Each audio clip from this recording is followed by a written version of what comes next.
Hi, it's me again with Corel Tips and Tricks. Just playing around tonight, and I think I'll call this video Design It the Way You Want It.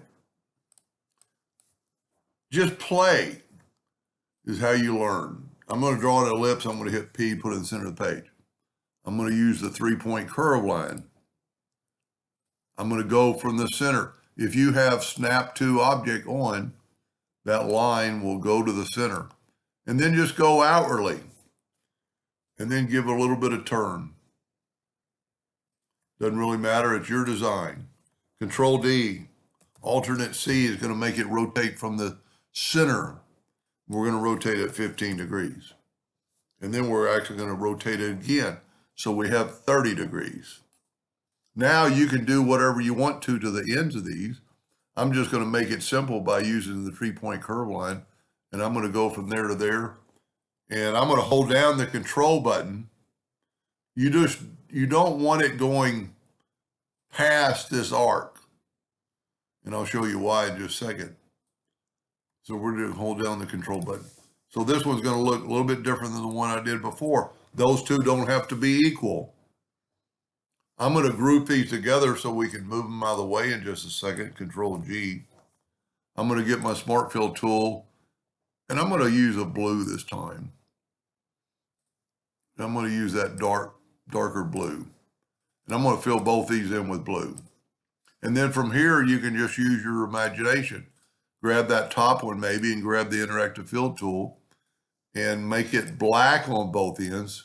So I didn't really have to make it blue yet because I could make it blue in the middle is what I want. Kind of give it that glow look. If you ever have that happen, just kind of stretch it out or move it back. Now, like in the previous picture, that blue is going to fade away, or the black's going to fade away. Then I'm going to take this one and I'm going to take the interactive fill tool and I'm going to go toward that one with black. Kind of make it look like it's going behind. And like I said, it's your design. Now I can move this out of the way or delete it.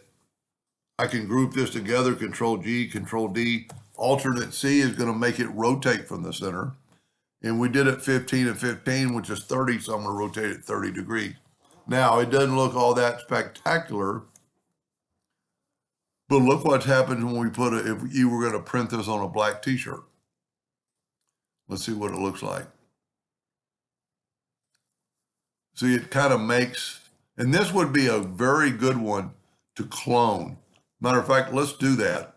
Let's back up here.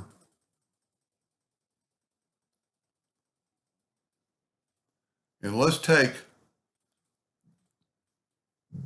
okay, I got it. Always make sure you only have one copy. Let's ungroup these. And let's take this one right here and go to Edit and Clone. Now I'm going to move it out of the way. That is our clone curve. This is our control curve. So I'm going to move that one out of the way and put this one back. Now for just a second, I don't have to group them together. I'm going to Control D to duplicate, alternate C. I might have to, yeah, I do have to group them together for that to work. So let's group them together, Control G, Control D, alternate C, and let's rotate it that 30 degrees.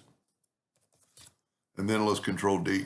Whenever you mess up, it kind of messes up Corel. So start that. Just start over. Make sure you only have one copy, and I do, and I'm going to nudge it back. Control D, alternate C, 30 degrees. Control D, Control D, Control D, Control D, all the way around. Now let's ungroup them. Now you cannot move the other ones, but you can move your clone closer in. Let's take this same black box and put it over here. So that doesn't look too spectacular, but watch what happens when we change our clone. We'll get our interactive fill tool back and watch what happens to all of them. It actually makes it look like that ring kind of disappears and becomes like an inner tube type deal in there. And you could do anything you wanted to with it from here. You could add a little white in the clone. That's pretty cool. and then add another blue on the outside of that, just barely. And look what you did. Now you can change that angle and change the angle of the pattern. It's pretty cool. Just play around, and that's how you learn Corel Draw. Anyway, and like before, you have to select everything, go to object, break the 20 objects apart if you want to get rid of your clone. Anyway, hope that helped just a little bit. Thank you for watching.